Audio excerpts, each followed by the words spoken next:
Ferrari history. How the prancing horse has evolved.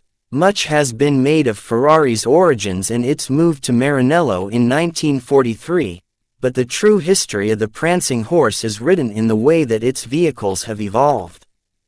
A quick look at Ferrari's recent car history showcases a continuous drive for improvement through cutting-edge engineering. The best Ferraris in history. What is the best Ferrari ever made?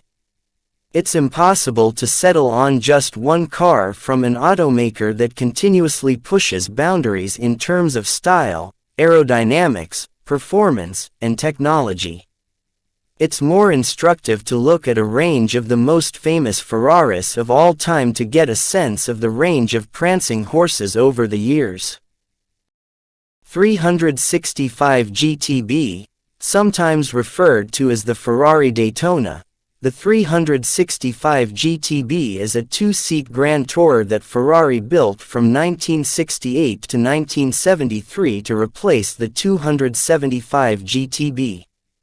Only 1,406 were produced. Part of its initial appeal was its styling. It was a Pininfarina-designed model that featured sharper-edged styling in lieu of Ferrari's then traditional more rounded shapes. It also gained notoriety in the first Cannonball Baker Sea to Shining Sea Memorial Trophy dash. This notoriety translated to professional recognition, with the model being named the top sports car of the 70s by Sports Car International magazine and being listed as number 2 in Motor Trend Classics, Greatest Ferraris of All Time, list. 288 GTO produced from 1984 to 1987, and with only 272 made, the 288 GTO was purpose-built to compete in the Group B Circuit Race Series. With mid-engine rear-wheel drive design like the 308 GTB on which it was based, it was rated second on Sports Car International's list of top sports cars of the 1980s.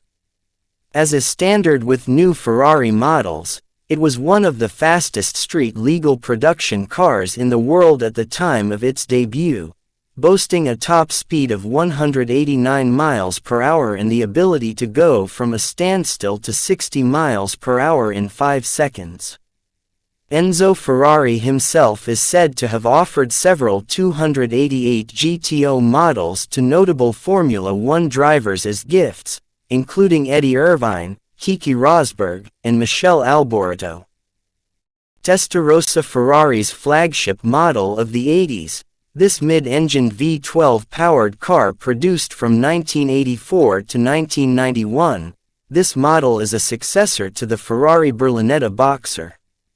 Almost 10,000 Testarossas were produced, making it one of the more common prancing horse models.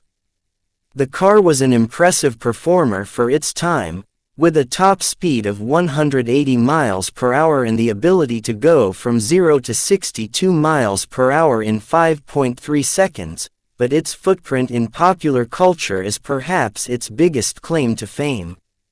It was a car owned by several celebrities, including Elton John, Rod Stewart, and Formula One racer Gerhard Berger, among others.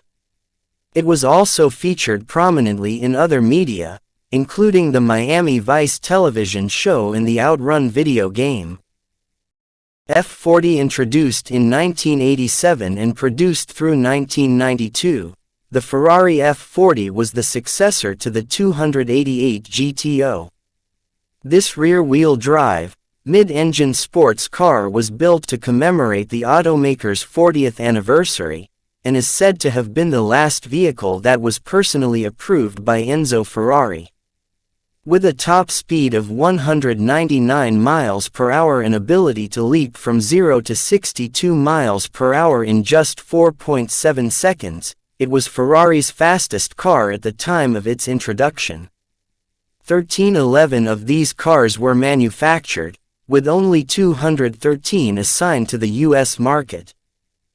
F50 having evolved from the Ferrari Mythos concept car, 349 F50 models were produced between 1995 and 1997. This range-topping Targa top is equipped with a 4.5L V12 that is based on the 3.5L V12 used in the 641 Formula One car. With a 202 mph top speed and a 0 to 60 mph time of 3.8 seconds, the F50 had speed to burn.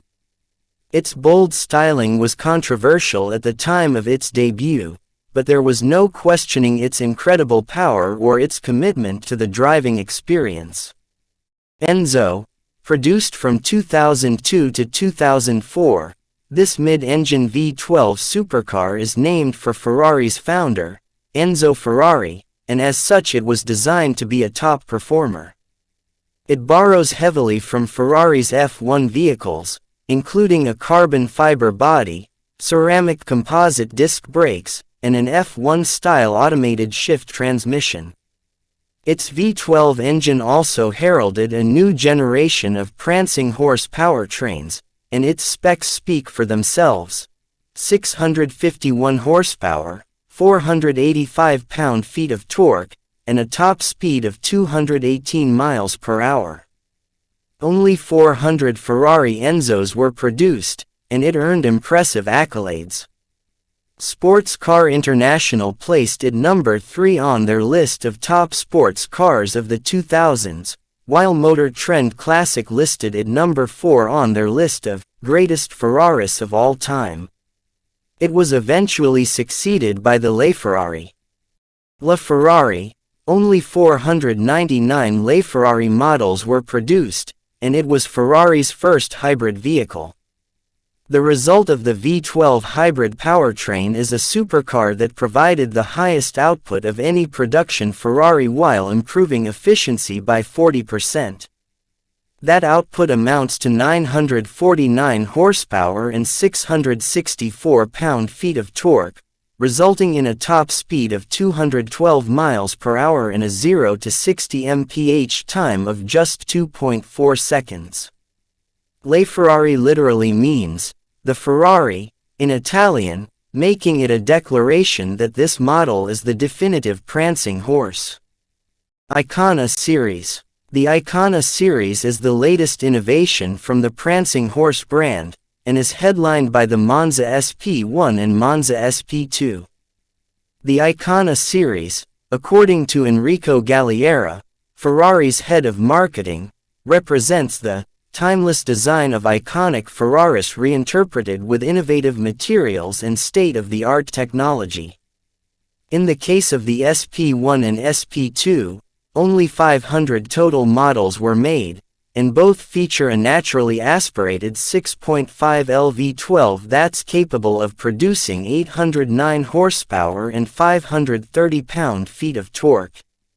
Both models offer a top speed of 186 miles per hour and the ability to go from 0 to 60 miles per hour in 2.8 seconds, indicating that Ferrari is maintaining its commitment to performance even as it pushes forward with stylistic innovation. What is the best Ferrari model ever? Which Ferrari model is the best depends on your priorities.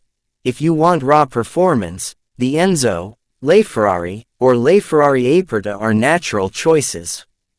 If you want rarity, the above 3 models fit the bill, as does the 288 GTO, but so do the Monza SP1 and Monza SP2, with only 500 total having been made. If you want a model that's instantly recognizable as a pop culture icon, the Testarossa is a natural choice. No Ferrari is objectively the best, so perhaps a more important question is why Ferrari is the best automaker in the world. In every model, you see a commitment to world-class performance and impeccable craftsmanship. Driving a Ferrari is a singular experience unlike anything else. And for as long as Ferrari remains true to these principles, Ferrari will be the finest automaker in the world. Ferrari EV timeline. Up to 2030. Ferrari has planned to introduce 15 models over the next 4 years, and this remarkable undertaking will transform the Ferrari nameplate forever. Whether you're planning a purchase or you just want to know where the prancing horse is headed, you can keep these notes in mind. 2014-2016, Ferrari builds the record-setting LaFerrari, a hybrid supercar with a top speed of 218 miles per hour. 2019, the plug-in hybrid Ferrari SF90 Stradale debuts to even more fanfare. 2020, Ferrari files a number of patents related to an electric vehicle with 4 motors and 2 seats. 2022, a representative of Morgan Stanley shares that Ferrari is his favorite EV stock. At the time, he expects that up to 30% of Ferrari sales will come from EVs by 2030. 2022, Ferrari goes even further when they announce their plans for the rest of the decade, suggesting that they'll do even better than Morgan Stanley's Adam Jonas had estimated. 2023, the Ferrari Purosangue SUV will be released. Although it may not have a hybrid powertrain at launch, it's expected to gain one in the not-so-distant future. 2025, the first all-electric Ferrari will make its debut. Ferrari is currently in the process of creating a new building for their factory in Maranello, where handcrafted production will take center stage. 2026. From 2022 to 2026, Ferrari will introduce 15 new models to its lineup, many of which will be fully or partially electric. Electrified vehicles will make up 60% of the brand's portfolio by the end of the final year. 2030. Ferrari predicts that 40% of its sales will come from completely electrified vehicles by 2030. Another 40% of sales will come from hybrid models, with the result that 80% of the models sold by the brand will be electrified.